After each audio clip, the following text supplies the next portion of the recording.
आपके शादी ब्याह और हर एक गेट टुगेदर के लिए सबसे बेहतरीन वेन्यू टाउन हॉल, उल्लासनगर के बीचों बीच स्थित लैविश हॉल, जहां आप शादी ब्याह, ring ceremony, birthday parties, anniversary या फिर किसी भी गेट टुगेदर को मना सकते हो। टाउन हॉल, जहां 100 से लेकर 500 तक की कैपेसिटी के लिए बैंक्वेट हॉल्स अवेलेबल हैं। Town hall 7303000005। टाउन दर्शन न्यूज, समाचार ही नहीं विचार भी। उल्लासनगर में एनसीपी व आरपीआई के दो नेताओं के बीच सोशल मीडिया पर शुरू शब्दों के बाणों के बाद गुरुवार रात आरपीआई के कार्यकर्ताओं ने एनसीपी प्रवक्ता कमलेश निकम के साथ मारपीट की। वहीं आरपीआई कार्यकर्ताओं के साथ भी मारपीट हुई। यह घटना कालानी महल में लगे सीसीटीवी कैमरा में कैद हो गई है। एनसीपी प्रवक्ता कमलेश निकम ने आरपीआई नेता भगवान भालेराव पर गंभीर आरोप लगाया है। पहले भगवान भालेराव ने मुझे व्हाट्सएप कॉल किया और व्हाट्सएप कॉल करते ही उसने मुझे जान से मारने की बोली कि तू किधर है, मैं तुझे जान से मार दूंगा और तेरे को बहुत मस्ती है। इंडियन राजनीतिक ग्रुप में उसने कुछ फोटोज डाले थे, उसके ऊपर से उसको कोई गुस्सा आया और जान से मारने के लिए मुझे बार बार पूछ रहा था कि तू किधर है। मैंने उसको बताया कि मैं कालानी महल में बैठा हूँ। वो बोला मैं वहाँ पर आऊँ क्या?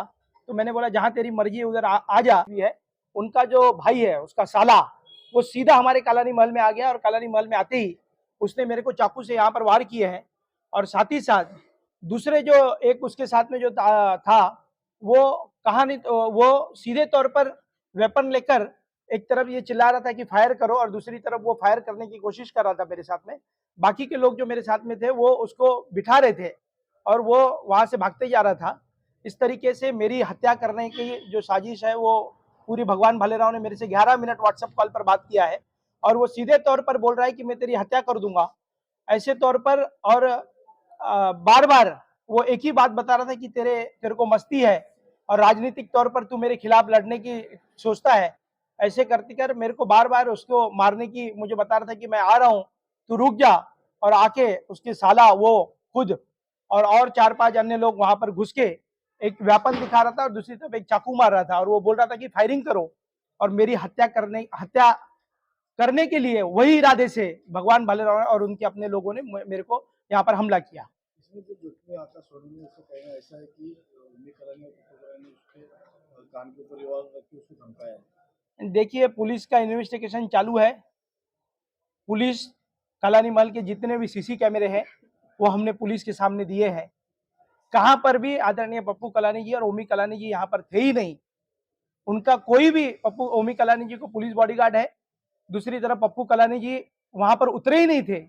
हमको एक कार्यक्रम में ओमी कलानी जी के साथ मुझे जाना था और जैसे इसका धमकी भरा फोन आया, मैंने पहले पुलिस को इन्फॉर्म किया कि मुझे भगवान भालेराव ने फोन करके वहां पर धमकी दे रहा है कि मेरे को मारने का है। तो ऐसे में पप्पू कलानी और ओमी कलानी वहां पर उपस्थित नहीं थे। ओमी कलानी के साथ में पुलिस बॉडीगार्ड है, उनके साथ में पप्पू कलानी जी का वास्ता ही नहीं। जो पुलिस सीसीटीवी फुटेज है वो मैं आप लोगों को भी देता हूं। वहीं आरपीआई नेता भगवान भालेराव ने एनसीपी प्रवक्ता कमलेश निकम के साथ कालानी परिवार को घेरने की कोशिश की है। आज आरपीआयचे आमचे कार्यकर्ते आणि माझे नातेवाईक आकाश सोनवणे, योगेश पवार आणि आमच्या 2 कार्यकर्त्यांच्यावर त्यांनी कालानी मॉलमध्ये घेऊन जाऊन त्यांच्यावर हल्ले केले, त्यांच्या रिव्हॉल्वर लावले, त्यांना मारहाण केली, डोक्यामध्ये त्यांच्या वार केले, अशा पद्धतीने हातावर वार केले। अशा पद्धतीमध्ये त्यांची ती दहशत आहे। पण आरपीआयला त्यांनी आजपर्यंत जे हल्ले केले ते भारतीय जनता पार्टी आणि आमच्या अशा किरकोळ लोकांच्यावर केले असेल, पण आरपीआय त्यांना स्टाईलमध्ये आरपीआय त्यांना उत्तर लवकरच देईल आणि आरपीआय त्यांना काय आहे हे समजून देईल, कारण ते स्वतः आरपीआयमध्ये होते। त्यांना आरपीआय कशी असते ती लवकरच कळेल आणि आरपीआय त्यांना जर अटक केली नाही तर आरपीआयच्या 2 दिवसामध्ये शहरामधले जे वातावरण खराब होईल त्याला सर्वस्वी जबाबदार त्यांची राहील, याची त्यांनी दखल घ्यावी। आणि त्यांनी जे केलेलं आहे त्याचे गुन्हे दाखल होणारच आहे। गुन्हा दाखल झाल्यानंतर आम्ही आमच्या रिपब्लिकन पक्षाचे कार्यकर्ते कशा पद्धतीने उत्तर देतील ये येणारा काळच ठरवेल। वहीं इस सारे घटनाक्रम के बीच पुलिस माहौल को सामान्य करने हेतु अपनी तरफ से पूरी कोशिश करते हुए नजर आई।